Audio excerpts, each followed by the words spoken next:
దుర్గగుడిలో ఒక అపచారం జరిగింది. అమ్మవారికి సంబంధించినటువంటి మూల విరాట్‌తో పాటుగా అక్కడ దృశ్యాలన్నిటిని తీసి కొంతమంది సోషల్ మీడియాలో వైరల్ చేశారు. గతంలో అట్లాంటిది జరిగినటువంటి సందర్భంలో వైఎస్ఆర్ కాంగ్రెస్ పార్టీ ప్రభుత్వం మీద విరుచుకుపడుతూ, అక్కడ ఉన్నటువంటి ట్రస్ట్ బోర్డు కావచ్చు, లేకపోతే అధికార యంత్రాంగం మీద విరుచుకుపడుతూ వార్తలు రాసినటువంటి పత్రికలు ఇప్పుడు ఎవరూ రాయట్లేదు. అప్పుడు మాట్లాడిన హిందూ సంఘాలు ఇప్పుడు ఎవరూ మాట్లాడట్లేదు. మొత్తం రూటు మారిపోయింది.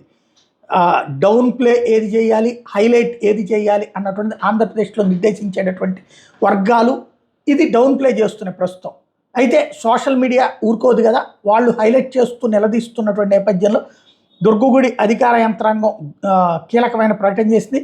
అమ్మవారి ప్రదాలయానికి సంబంధించిన ఒక వీడియో గత 2 రోజులుగా పలు సోషల్ మీడియాలో వైరల్ అవుతున్న విషయం ఇదివరకే మా దృష్టికి వచ్చింది.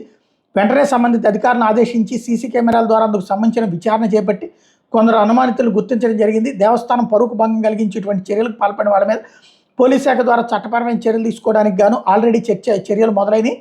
అంతేగాని కొన్ని ప్రముఖ ఛానల్లో ప్రచారం అయినట్టుగా దేవస్థానం వాళ్ళు ఎట్లాంటి చర్యలు తీసుకోలేదని ప్రచారం చేస్తున్న విషయం అవాస్తవమని తెలియజేయడమైనది అని ప్రకటించారు.